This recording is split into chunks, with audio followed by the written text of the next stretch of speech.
எனக்கு இந்த ஆப்பர்ச்சுனிட்டி தந்தனால எல்லாருக்கும் தேங்க்ஸ். நான் ஃபஸ்ட்டு எஸ்ஏ எழுதுன்னு மட்டும்தான் நினச்சேன்.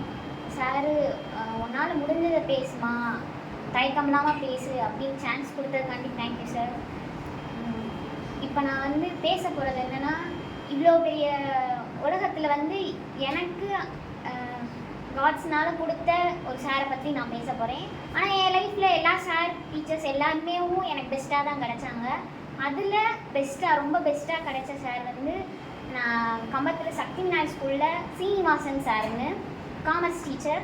அவர் எனக்கு ரொம்ப பிடிக்கும். ஏன்னா அவரோட மோட்டிவேஷன் அது எப்படின்னா, பாப்பா சொன்ன மாதிரி அதாவது லோவாக படிக்கிறவங்களுக்கும் எப்படியெல்லாம் சொல்லி கொடுத்தா அவங்க புரிஞ்சுக்கிடுவாங்க, எந்த மாதிரி கொஸ்டின்ஸ் கொடுத்து அவங்க நல்லா படித்து முன்னேறணும் அப்படின்ற மாதிரி சொல்லி கொடுப்பாங்க.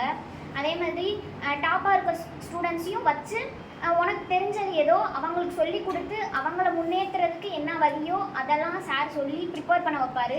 அவரோட ஓன் மணியை செலவழித்து எங்களுக்காண்டி எந்த மாதிரி கொஸ்டின்ஸ் எல்லாம் ப்ரிப்பேர் பண்ணி நாங்கள் முன்னாடி வரணும் அப்படின்றதுக்காண்டி அவர் ரொம்ப ஹெல்ப் பண்ணார்.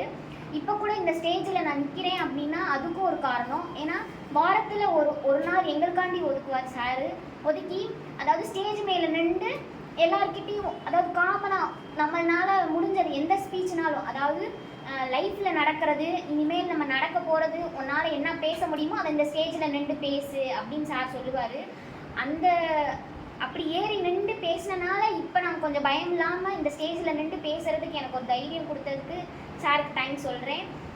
நான் அப்படி இருக்கிறப்ப ஒரு சில நேரம் நான் ஃப்ரெண்ட்ஸுன்னு கொஞ்சம் டவுனாக இருக்க சுச்சுவேஷன்ஸில் நான் அம்மா டீ கடை தான் வச்சுருக்காங்க, அப்பா வாட்ச்மேனாக இருக்காங்க.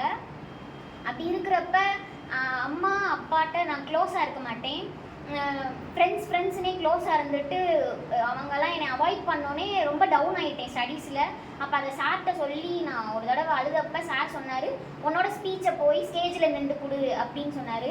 அப்போ வந்து நான் கான்ஃபிடென்ஸாக போய் அப்பா அம்மா என்ன வேலை செய்கிறாங்க அப்படின்றத நான் யோசித்து எல்லோரும் முன்னாடியும் சொல்லி நான் நல்லா படித்து எங்கள் அப்பா அம்மாவை நான் முன்னாடி கொண்டு வந்து, ஒரு சில பேர் சொன்னாங்க, பொம்பளை பிள்ளையை படிக்க வைக்கிற, என்ன ஒரு வீட்டுக்கு போயிடும், உனக்கு என்ன சம்பாதிச்சா கொடுக்க போகுது அப்படின்னு சொன்னாங்க.